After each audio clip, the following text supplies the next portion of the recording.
Hello friend, this is Sangam Fori and welcome back to my channel Pharmacy Tree. Friends, in this video I am going to talk about epidocin injection. So friends, without wasting any more time, we should start the video.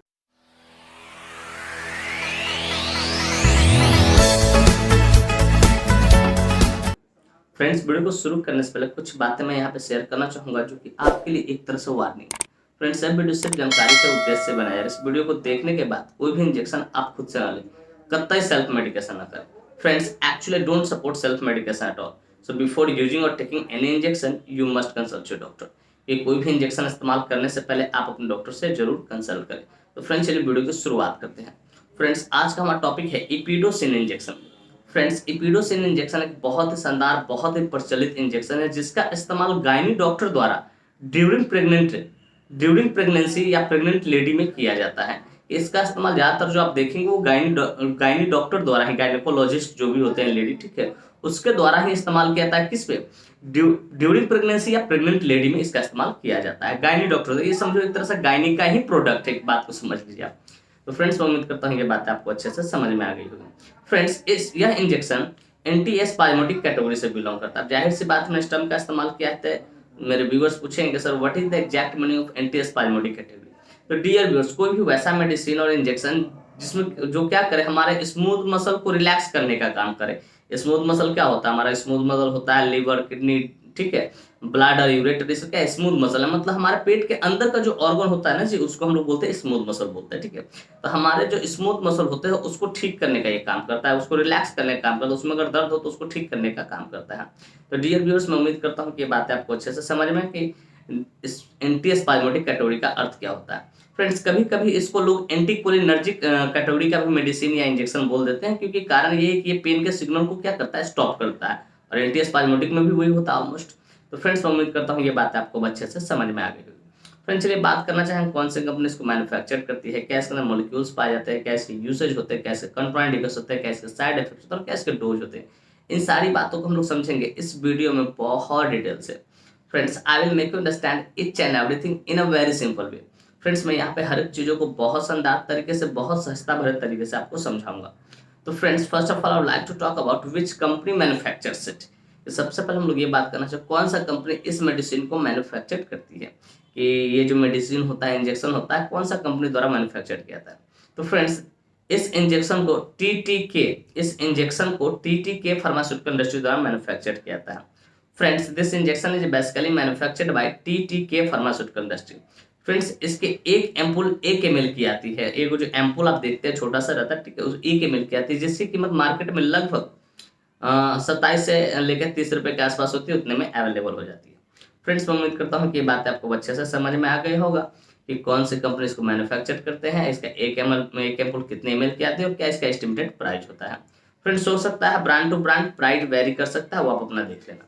Friends, मैं उम्मीद करता हूँ ये बातें आपको अब समझ में आ गई होगी। फ्रेंड्स, नेक्स्ट हम लोग बात करना चाहेंगे which molecule is basically found in this injection, कि बेसिकली ये जो इपीडोसिन इंजेक्शन होता है इसके अंदर कौन सा मॉलिक्यूल्स पाया था। तो फ्रेंड्स, बेसिकली इसके अंदर सिंगल मॉलिक्यूल वेल्थामेट 8 मिलीग्राम पाया जाता है। मतलब एक जो आप एम्पुल लेते हो उसमें 8 मिलीग्राम वेल्थामेट पाया जाता है, लेकिन 1 ml ही होता है, उसमें 1 ml ही होता है।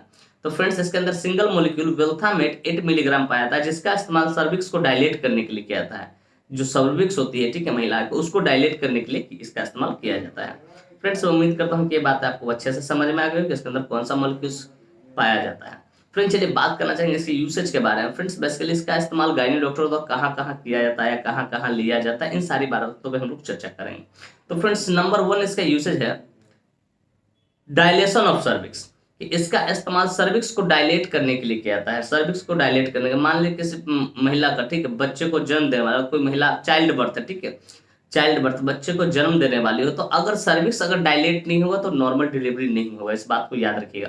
तो सर्विक्स को डायलेट करने के लिए इस इंजेक्शन का इस्तेमाल किया जाता है। पहला नंबर मतलब चाइल्ड बर्थ, अगर कोई बच्चे को जन्म देने वाली हो तब, ठीक है। उसके बाद मिसकैरेज, और किसी कारण से अगर किसी लेडी का मिसकैरेज हो गया हो, ठीक है, और उसमें से जो भी थोड़ा बहुत टिश्यू फंसा हुआ हो, तो सर्विक्स डायलेट नहीं करेगा तो पूरा निकलेगा वो कैसे, ठीक है। तो उस कंडीशन में भी आपका क्या, उस कंडीशन में भी इस इंजेक्शन का इस्तेमाल किया जाता है कि मिसकैरेज अगर हो गया, ठीक है, तो तो उसमें जो फंसा हुआ टिश्यू है, अगर सर्विक्स डायलेट होगा, ठीक है, तो वो धीरे धीरे निकल जाएगा, तो उसको भी निकालने का काम।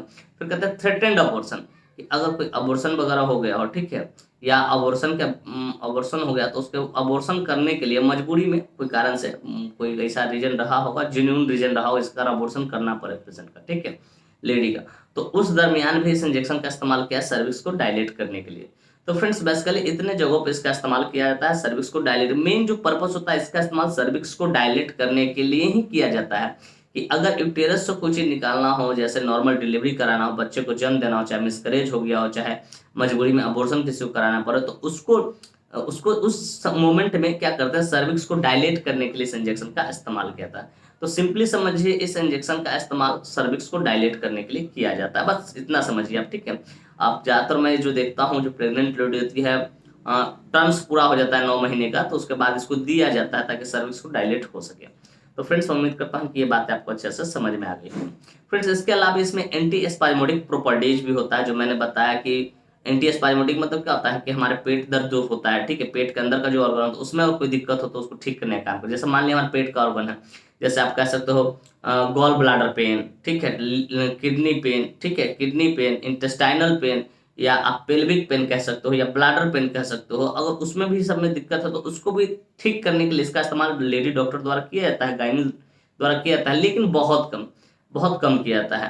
फिर कहते हैं डिस्मेनोरिया, किसी को पेनफुल पीरियड आ रहा है, ठीक है, पेनफुल पीरियड हो रहा है, तो उसको भी ठीक करने के लिए इसका इस्तेमाल किया जाता है। बेसिकली इसका इस्तेमाल जो किया जाता है इतने जगहों पे किया जाता है, एक तरह से आप कहें तो सर्विक्स को डायलेट करने के लिए किया जाता है, और दूसरी तरह से देखा जाता है अगर आपके पेट के अंदर वाले जो स्मूथ मसल है उसमें स्पाज्म आ गया हो, या उसमें दर्द हो रहा तो उसको भी ठीक करने के लिए इसका इस्तेमाल किया जाता है। लेकिन मेनली जो होता है इसका इस्तेमाल जो लेडी डॉक्टर ज़्यादातर करती है, ठीक है, वो सर्विक्स को डायलेट करने के लिए करती है।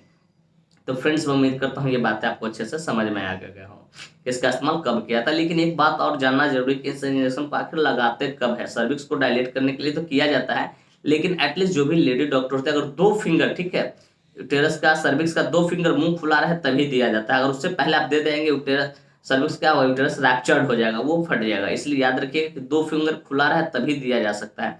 इस बात को आप बखूबी अपने दिमाग में डाल लीजिए। ऐसा नहीं कि आप देखिए कि सर्विक्स को डायलेट करने के लिए बस लगा दिया, ऐसा नहीं करना आपको। तो फ्रेंड्स मैं उम्मीद करता हूँ कि ये बातें आपको अच्छे से समझ, इसका कहाँ कहाँ इस्तेमाल किया जाता है। फ्रेंड्स चलिए बात करना चाहेंगे इसके कंट्राइंडिकेशन के बारे में।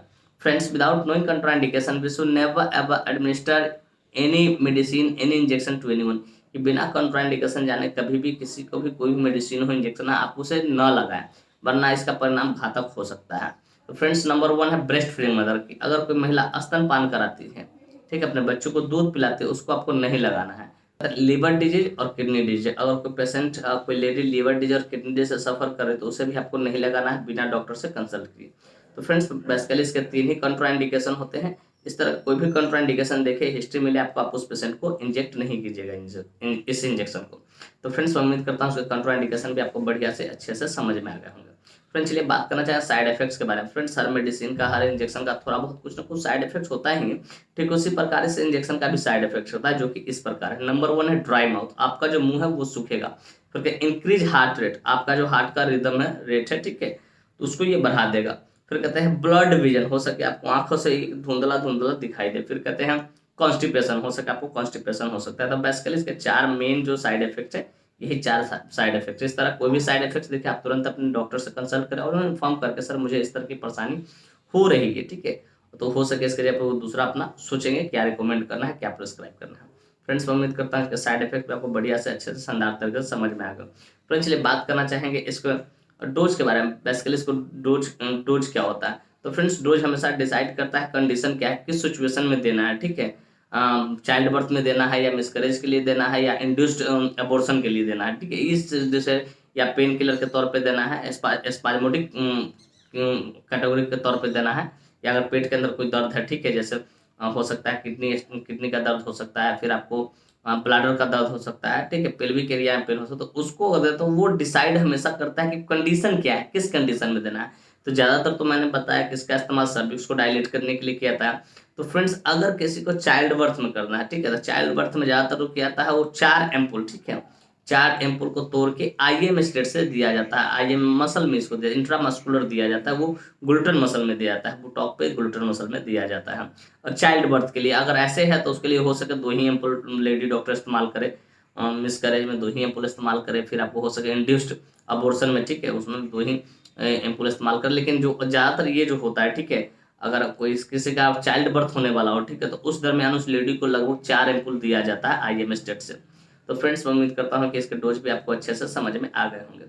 फ्रेंड्स मैं उम्मीद करता हूँ कि ये बातें बिल्कुल क्लियर क्रिस्टल हो गई होगी कि पिरोसिन इंजेक्शन क्या होता है, कौन सी कंपनी इसको मैन्युफैक्चर करती है, क्या इसके मोलेक्युल्स पाए जाते हैं, क्या इसके यूसेज होते हैं, क्या इसके कंट्रोल इंडिकेशन होता है, क्या इसके साइड इफेक्ट होते हैं, क्या इसके डोज होते हैं और कैसे इसे लगाते हैं। मैंने ये भी बता दिया कि कब इसे लगाना है, कि 2 फिंगर खुला रहे सर्विस तभी लगाना है। तो फ्रेंड्स और साथ में मैं ये भी उम्मीद करता हूँ कि वीडियो काफ़ी इन्फॉर्मेटिव, काफ़ी इंटरेस्टिंग, काफ़ी ज़बरदस्त लगी होगी आपको, और मेरे इस वीडियो से आपको कुछ ना कुछ सीखने को जरूर मिला होगा। Friends, if you find this video informative and interesting, hit the like button, subscribe my channel and don't forget to share it with the medical friends and common friends. Thank you for watching this video. Bye bye, take care. फिर मिलते हैं next video में। तो स्वस्थ रहिए, मस्त रहिए, ख्याल रखिए अपना और अपने परिवार का। थैंक यू, धन्यवाद।